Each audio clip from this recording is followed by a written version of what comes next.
தமிழகத்தில் சந்தி சிரிக்கும் சட்டம் ஒழுங்கு, அரசியல்வாதிகளுக்கும் பாதுகாப்பில்லை, பாமர மக்களுக்கும் பாதுகாப்பில்லை. இதுதான் இந்த ஆட்சியின் அவலம்.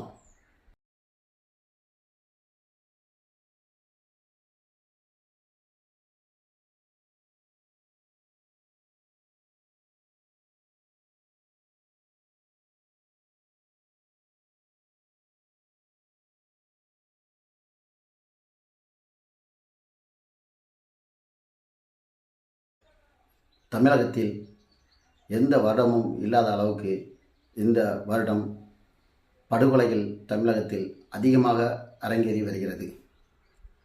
நம் விளையாட்டுப் போட்டிகளில் ஒலிம்பிக்கில் ஒவ்வொரு நாடும் பதக்கப்பட்டியலில் முதலிடத்துக்கு வருவதற்கு விரும்புவாங்க.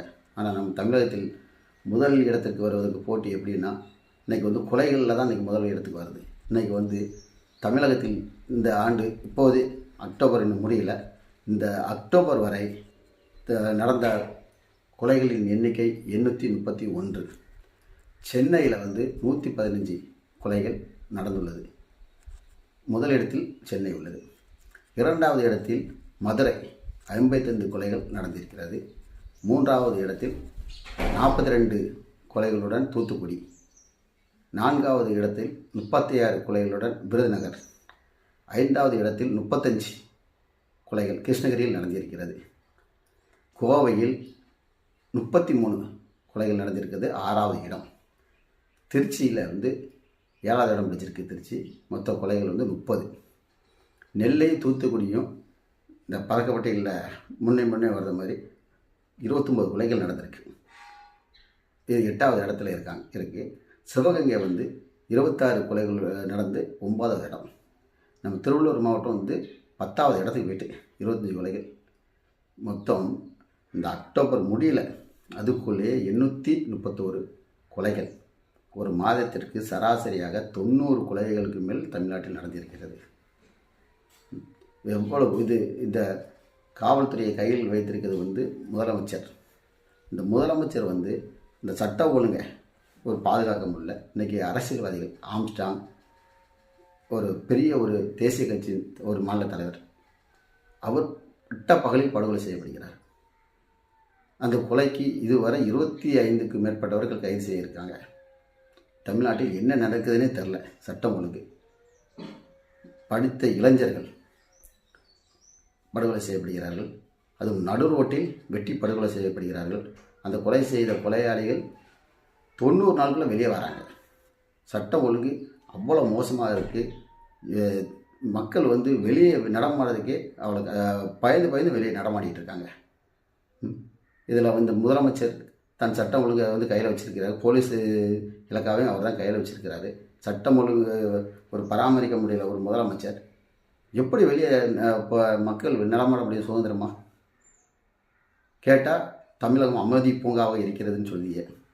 என்ன அமைதி பூங்கா? இதில் அதிக கொலைகள் மதுவினால் ஏற்படுது. மது, கஞ்சா. இன்று கஞ்சா இல்லாத கிராமங்களே கிடையாது. அவ்வளோ மோசமாக இருக்குது. கஞ்சா ஒவ்வொரு ஊர்லேயும் கிராமத்தில் இளைஞர்கள் கஞ்சாவுக்கு அடிமையாக இருக்கிறார்கள், மது போதைக்கு அடிமையாக இருக்கிறார்கள். இந்த மது போதையும் கஞ்சாவும் தான் என்ன செய்தமே தெரியாமல் அவங்க பல தவறான வழிக்கு போகிறாங்க. இன்றைக்கு கொலைகளுக்கு அதிகமாக காரணம் என்னென்னு பார்த்தா இந்த கஞ்சாவும் மதுவும் தான். அதனால் டாக்டர் கிருஷ்ணசாமி அதனால தான் சொல்கிறாங்க, தமிழகத்தின் சட்டம் ஒழுங்கு சரியில்லை, சந்தி சிரிக்கணும் எவ்வளோ சொல்லிகிட்டு இருக்காங்க. அதை உடனே இந்த கஞ்சா இந்த மதுகளை நம்ம இப்போ ஒழிச்சாலே இது மாதிரி இந்த படுகொலைகள் சட்ட ஒழுங்கு பிரச்சனைலாம் நடைபெறாது. தமிழக முதல்வர் விரைந்து தன் கையில் இருக்க சாட்டையை சுழட்டி தமிழகத்தில் சட்ட ஒழுங்கை நிலைநாட்டி ஒரு தமிழகத்தை ஒரு அமைதி பூங்காவை ஏற்படுத்துவார் என்று நாம் எதிர்பார்ப்போம்.